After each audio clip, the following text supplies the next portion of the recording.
niatnya orang yang membacanya. Kita niatkan Allah selalu istiqomahkan kita dalam iman dan Islam, dan Allah bukakan pintu hati kita untuk selalu menerima hidayah darinya. Ala hadhihi niyah wa ala kulli niyatin shahihah. Al-Fatihah.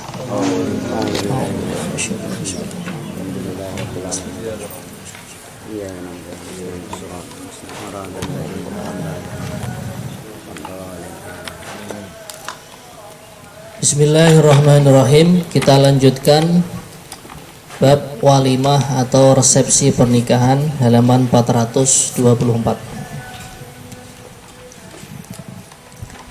Wal walimatu alal ursi mustahabbatun wal ijabatu ilaiha wajibatun illa min uzrin.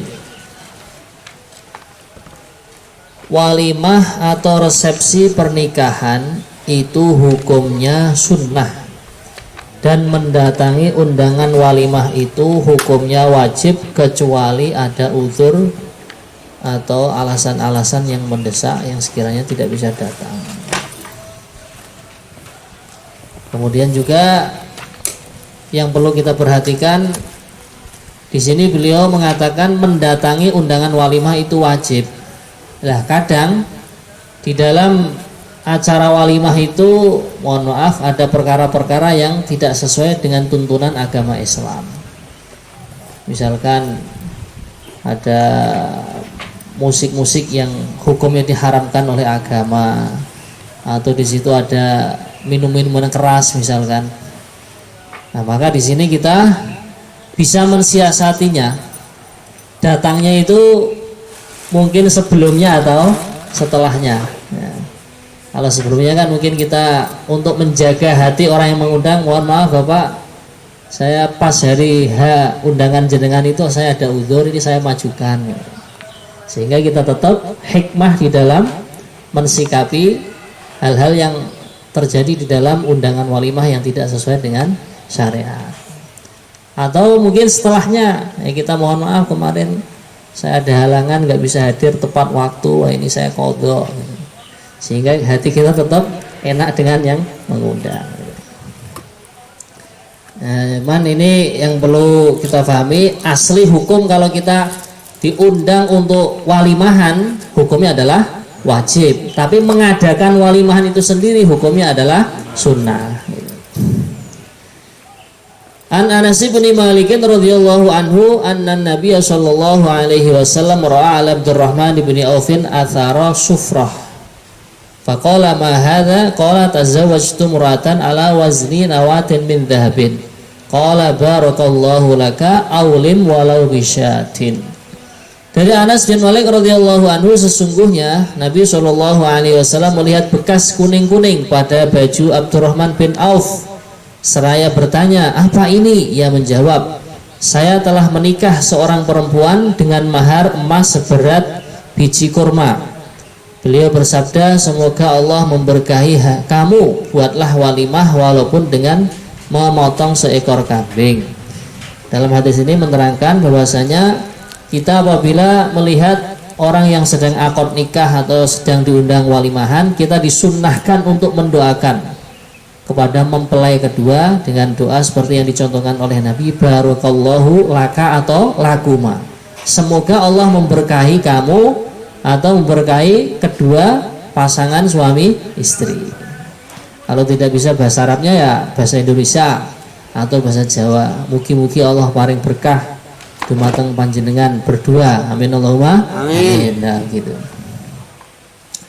Kemudian dari hadis ini kita juga mengambil kesimpulan bahwasanya sunnahnya walimah itu kalau bisa menyembelih kambing walaupun satu ekor untuk mendapatkan kesunahan dari baginda Nabi.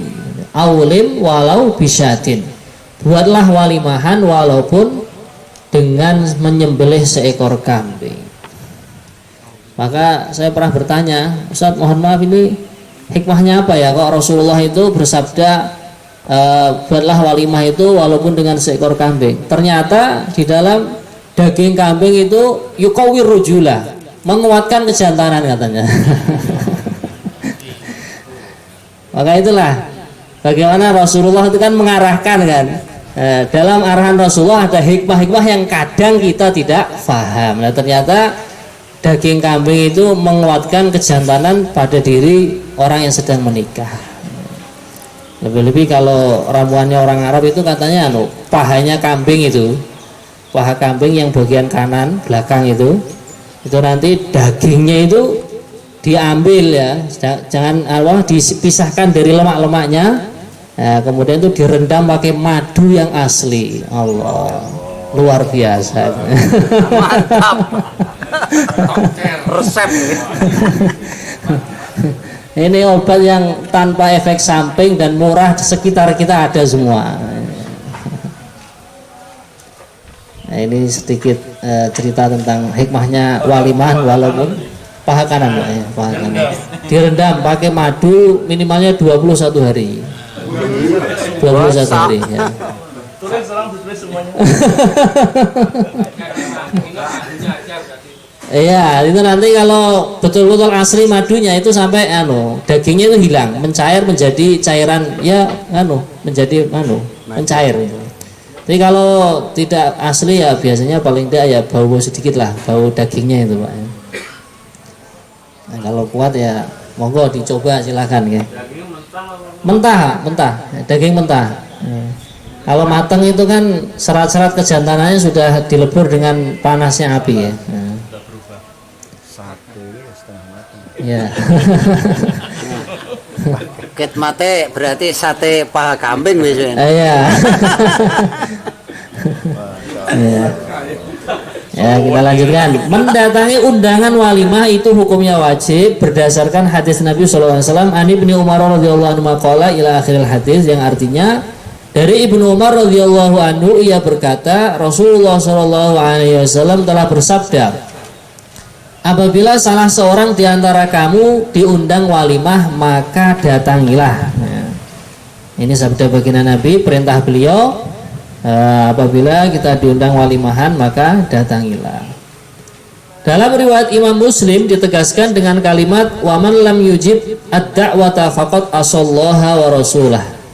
Dan barang siapa tidak memenuhi undangan walimah maka ia benar-benar telah durhaka kepada Allah dan Rasulnya. Nah, dengan catatan tadi, kalau seandainya di tempat-tempat yang ada walimahan kemudian di situ ada maksiatnya, ya mungkin bisa kita majukan atau mundurkan tadi. Sekiranya kita tetap menunaikan hak undangan, kewajiban menunaikan mendatangi undangan walimah, diri kita juga terhindar dari maksiat, dari perbuatan dosa. Iya, monggo. Walimah itu hanya masalah makan-makan saja atau sampai pada ceramah itu? Kalau walimah itu sekedar kita sudah mendatangi undangan, walaupun tidak sampai selesai itu sudah menggugurkan kewajiban. Tapi kalau aslinya walimah ini tujuannya kan untuk mengiklankan kalau fulan dan fulanah betul-betul sudah menikah secara resmi secara syar'i. Asli tujuannya di situ, biar mohon maaf mungkin yang perempuan juga tidak dilirik-lirik sama laki-laki lain, yang laki-lakinya juga kalau seandainya gandeng wanita itu, goncengan wanita itu sudah tidak dicurigai gitu. Ini sudah sah kok menjadi suami istri dan sudah disaksikan orang banyak ketika walimah. Itu diantara maksud tujuan utama dari walimah. Kalau makannya minumnya itu nanti sebenarnya tidak ada kewajiban Pak Haji. Jadi kalau seandainya jenengan sedang puasa ya, diundang walimah ya silakan datang, kalau nggak makan nggak jadi masalah. Nawi wonten undangan, kita ini betul kenal, datang. Nah itu biasanya banyak berlaku di masyarakat ya. Nah, Main nominatif desa. Minta nama itu tujuannya minta sumbangan sudah ya. Lanjut. Itu biasanya kan undangan resepsi, kan Iya. bukan walimah. Iya. Enggak, kalau secara bahasa Arabnya ya memang walimah, kalau bahasa kita tuh resepsi punika. Ya salah nih teman-teman ya. Sama saja ya. Yang satu bahasa Arab, yang satu bahasa Indonesia. Walimah bahasa Arab, resepsi bahasa Ya kalau mohon maaf seperti pertanyaan yang tadi dari bapak kita tadi yang kita tidak kenal.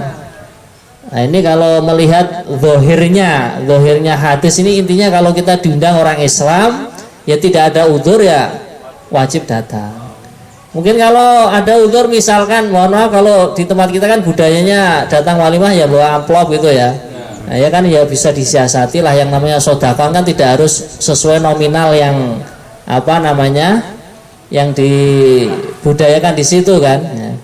Mungkin ya semampu kita gitu. Kalau kita tidak mampu ya datang pun nggak masalah tanpa membawa amplop yang ada isinya itu. Ya. Dirasani kan? Karo kok. Oke, kawan. Ya dikai ini onjerone Anda belum beruntung ngono. Intinya kalau secara syar'i itu kewajiban kita kalau diundang ya datang. Adapun amplop dan lain sebagainya itu kan bentuk hadiah dari kita. Sedangkan hadiah itu pada dasarnya adalah sukarela, tidak harus ada nominal yang ditentukan. Ya. Kayak amplop wae. Pernah di tempat saya tuh undangan itu terbagi dua. Ada Yeah. yang datang pas akad nikahnya dan ada undangan yang datang pas makan. Pas resepsinya. Ya. Nah itu kalau di sini yang wajib adalah ketika pas walimahnya atau resepsinya gitu. Kalau pas akad nikahnya itu yang wajib datang kan orang yang mungkin ditentukan jadi saksi, jadi wali gitu. Kalau yang lainnya itu yang wajib teko ya. jadi pestanya yang wajib. Ya. Apabila ada udzur maka tidaklah wajib mendatangi undangan walimah seperti adanya kemungkaran dalam pelaksanaan acara walimah yang tidak mungkin dia mengingkarinya. Hal yang demikian itu banyak terjadi sekarang ini pada setiap acara-acara pernikahan berupa antara lain pertunjukan musik dan lain sebagainya. Jadi walimah adalah suatu hidangan makanan dalam acara pernikahan yang disuguhkan kepada segenap orang yang diundang. Jadi ini inti daripada walimah ya makan-makan itu kemudian mengiklankan atau mengkondangkan kalau fulan dan fulana sudah menjadi pasangan suami istri yang sah secara syariat. Gitu. Adapun ada sambutan itu kan hanya sekedar ramah tamah untuk mengisi acara saja kan ya. Jadi kalau intinya itu ya makan-makan ini kemudian mengiklankan kalau fulan dan fulana sudah sah suami istri. Kemudian juga di kalangan orang Arab itu ada tradisi itu mereka resepsi itu sampai berhari-hari ya, ada sampai 3 hari, mungkin di Indonesia juga ada orang-orang kaya itu. Nah itu yang wajib didatangi itu adalah hari yang pertama. Hari yang pertama di sini mungkin belum disebutkan ya, mungkin di kitab yang lain. Kemudian untuk hari yang kedua hukumnya adalah sunnah. Kemudian di hari ketiga itu hukumnya adalah makruh karena di situ terhitung sudah berlebih-lebihan di dalam menggunakan harta yang Allah titipkan kepada orang tersebut. Kan tentunya harta itu ditasarufkan atau digunakan untuk perkara yang lebih manfaat lebih banyak ya, lebih baik gitu. Maka mendatangi walimahan apabila pestanya itu berhari-hari, yang wajib adalah hari pertama, hari kedua hukumnya sunnah, hari ketiga malah hukumnya makruh. Kalau di kampung sampai sekarang ada tradisi misalkan ada sendera tari, ada musik-musik tradisional itu kalau bisa dihindari atau kita menggunakan cara lain atau hadir juga nggak apa-apa. Kalau sekiranya disebutkan tadi kita di hati kita tidak ada rasa ingkar, mungkin bisa dimajukan atau dimundurkan. Tapi berarti menghindar. Iya menghindar. Gitu. Dan kalau kita hadir kemudian hati tetap ada rasa ingkar, ya sebenarnya boleh-boleh saja, cuman ya kalau bisa dihindari gitu. Sebenarnya Islam sudah mengasih alternatif, itu ada musik yang halal itu ya rebana itu, dufuf namanya, dalam bahasa Arab itu dufuf. Nah, jadi Rasulullah kan pernah di Mustaqab beliau itu ketika selesai perang apa gitu, Sayyidina Hasan itu menabuh itu terbangan itu di atas kepala baginda Nabi yang mulia. Nabi pun waktu itu diam. Nah ini sebagai dalil para ulama kita bahwasanya dufuf atau rebana itu hukumnya adalah halal gitu.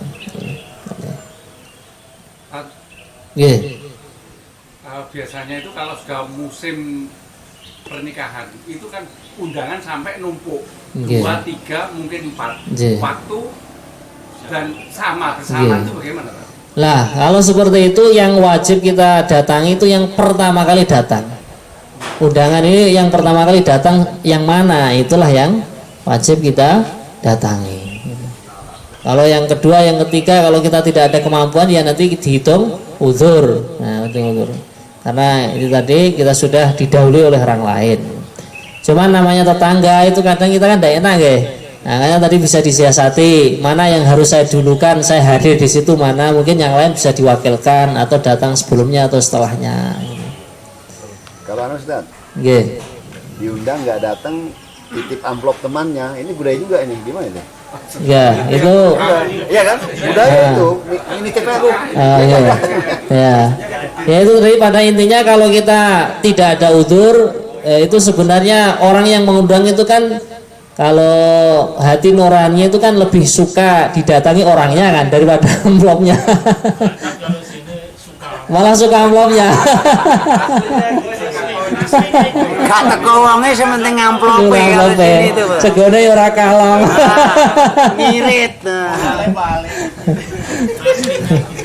Ya kalau aslinya ya seperti ini hukum Islam. Entah kalau sudah berubah tradisi seperti itu ya Allah alam ya.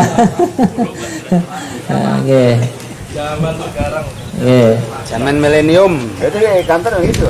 Aku nggak suatu kok titip aja. Ya boleh saja itu sih. Salam aja. Ya. Membagi waktu antara para istri ya ini yang ada minat untuk poligami ya. Membagi waktu atau bergilir secara sama antara para istri itu hukumnya wajib. Nah, suami tidak boleh masuk ke tempat istri di luar waktu gilirnya dengan tanpa ada keperluan. Apabila suami hendak bepergian maka harus mengundinya dan ia pergi bersama istri yang keluar dalam undiannya. Ini kalau istrinya 2, 3, 4 nanti mungkin ditentukan malam Sabtu, malam Ahad di mana, malam Senin, Selasa di mana, ya, nanti malam Jumatnya di markas. Itikaf. Nah itu tergantung kesepakatan lah dari suami kepada istrinya masing-masing. Intinya kalau sudah ditentukan, nah ini gilirannya malam ini di istri A misalkan, ya dia tidak boleh masuk ke rumahnya istri B sesuai jadwal. Nah, itu nanti kalau istri B ternyata sakit, sedangkan ini bukan giliran dia, nah, nanti ya harus minta ridho kepada istri yang giliran dia. Nah gitu. Apabila ada seseorang yang telah beristri kawin lagi, maka ia berhak tinggal bersama istri barunya selama 7 malam jika ia gadis dan 3 malam jika ia janda. Nah, yang mau nikah lagi, gitu. Nah, ini tahu aturannya ya. Sudah jelas. Oke. Satu rumah, ya boleh-boleh saja, tapi yang tidak boleh satu kamar. Satu kamar tidak boleh, ya, karena perempuan istri yang pertama nggak boleh melihat auratnya istri kedua, begitu juga sebaliknya.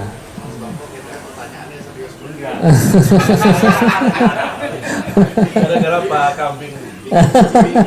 Nah, jadi boleh menetap di istri yang gadis tadi. Kalau istrinya gadis itu sampai 7 malam, kalau istrinya janda ya 3 malam.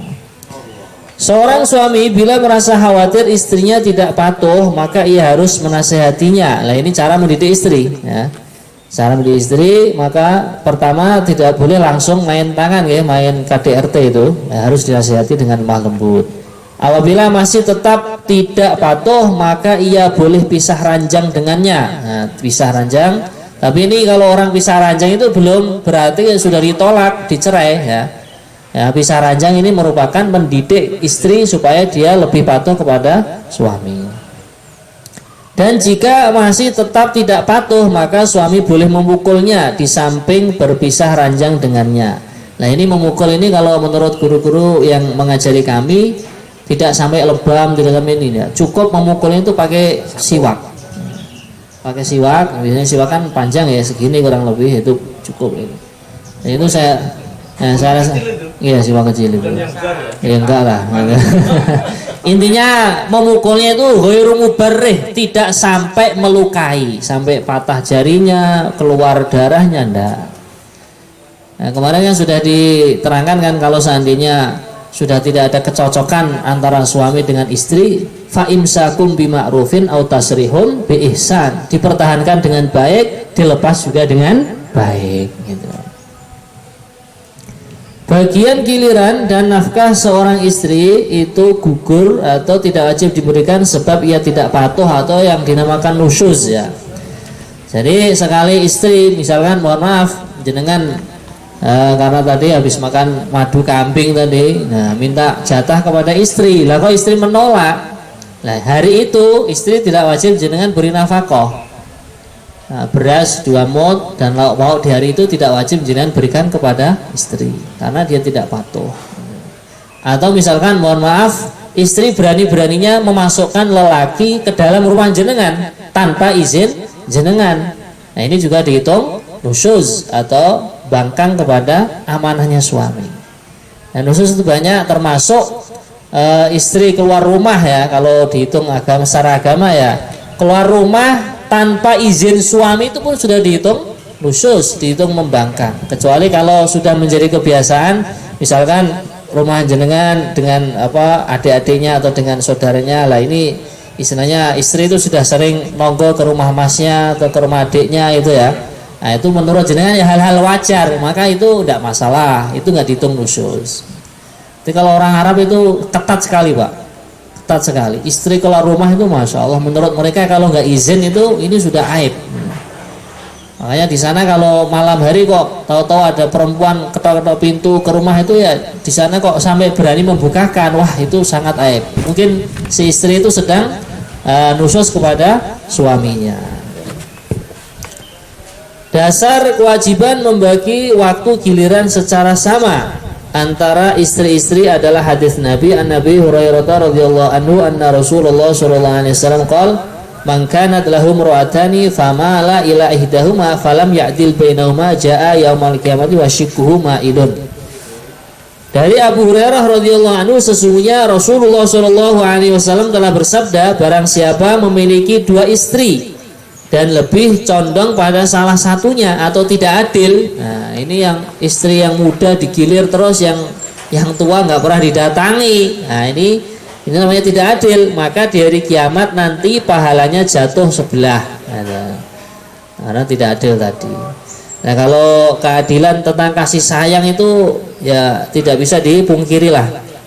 Nah, mungkin istri yang pertama lebih pintar berkhidmat atau melayani suaminya, istri yang kedua kurang perhatian, ya, sehingga sayangnya si laki-laki tadi lebih condong kepada istri pertama. Nah, ini nggak masalah. Tapi kalau urusan giliran, misalkan dibagi 2 hari 2 hari atau 3 hari 3 hari, harusnya 2 ya, itu harus betul-betul ditepati, nah, jangan diingkari. Dari Aisyah radhiyallahu anhu, sesungguhnya ia telah berkata, Rasulullah SAW selalu adil dalam membagi waktu giliran dan berdoa, ya Allah, ini adalah pembagian giliran yang dapat aku lakukan. Aku mohon engkau tidak mencela diriku dalam hal yang engkau mampu sedang aku tidak mampu terhadapnya. Dalil mengundi antara istri-istri ketika hendak mengajaknya pergi adalah hadis an Aisyah radhiyallahu anha qalat kana Rasulullah sallallahu alaihi wasallam idza arada as-safar aqra'a baina nisa'ihi fa ayyatuhunna kharaja sahmuha kharaja biha. Jadi misalkan istrinya 3 ya dibuat undian, nah, A B C di kopiok begitu, nanti yang keluar undiannya ya ini diajak keluar, nanti kan tinggal 2, nanti yang safar berikutnya diundi. Nah caranya gitu. Kirain dimasukin yang 3 lagi. Enggak, nanti kasihan nanti kalau keluar yang pertama, yang 1 2 gak pernah diajak. Tiga-tiganya minta ikut. Ya boleh, 3-3-nya minta ikut kalau suami ada kemampuan, kendaraan ada, harta untuk perjalanan ada, bekalnya ya silahkan, tidak ada larangan. Ya. Ini sebelum lanjut kan? Ya. Kita mau ya review yang perihal nusyuz tadi. Itu secara definitif apakah hanya karena pelanggaran seorang istri terhadap suami, atau sebaliknya ketika suami melanggar juga dianggap nusyuz? Kalau suami melanggar itu sebenarnya tidak ada nusyuz. Bahkan suami kan kewajibannya hanya memberi tempat tinggal, kemudian memberikan nafkah. Kalau dia orang kaya, 1 hari beras itu 2 mut. 2 mut itu 7 on kali 2, berarti 1,4 kilo ya. Kalau dia orang mutawasid sedang, nah, nggak kaya nggak ini, hanya 1 mud setengah, berarti kurang lebih 1 kilo lebih sedikit. Gitu. Suami nggak ngasih belanja, Nah, kalau nggak ngasih belanja, bukan usus. ya berarti dia dihitung hutang, dihitung hutang, dihitung hutang. Ya, kalau suami nggak ngasih belanja, berarti ya mohon maaf, istri boleh menahan diri atau boleh tidak mengasih jatah kasur kepada suami. Cuman itu nanti ada batasan-batasannya. Misalkan suami sampai 3 hari kok tidak memberi nafkah, nah istri boleh menggugat ke pengadilan. Nah, jadi melaporkan perihal suaminya, mohon maaf Pak Hakim Pengadilan Agama, suami saya sudah 3 hari tidak memberi nafkah. Itu nanti biasanya tertibnya itu kalau menurut Islam suami dipanggil, dinasihati. Bagaimana konsekuensinya jenengan sebagai suami. Dan kalau sudah tidak mampu, ya langsung seorang hakim boleh menjatuhkan tolak atau menceraikan. Tetap adil ya berarti. Ya tetap adil. Ya. Istri itu disebut khusus atau pembangkangan. Ya. Suami pun ada hukumannya juga. Iya ada hukumannya. Hutang itu. Iya dianggap hutang. Tapi itu diberi waktu 3 hari. 3 hari. Nah, nanti kalau 3 hari kok suami tidak memberikan nafkah, boleh istri melayangkan laporan dia kepada pengadilan. Kalau istri keluar rumah harus izin suami. Karena Iya. kalau suami itu keluar apa ya wajib Enggak, kalau suami tidak wajib karena suami kan sebagai amir dalam rumah tangga. bebas ya. Bebas. Iya. Nikah lagi pun tidak perlu izin suami, istri, nggak perlu. Nah. Tapi hati-hati saja. Nanti malah pengen tambah 1 hilang 1 ya podo aja Bang ya. Iya. Orang paha gitu.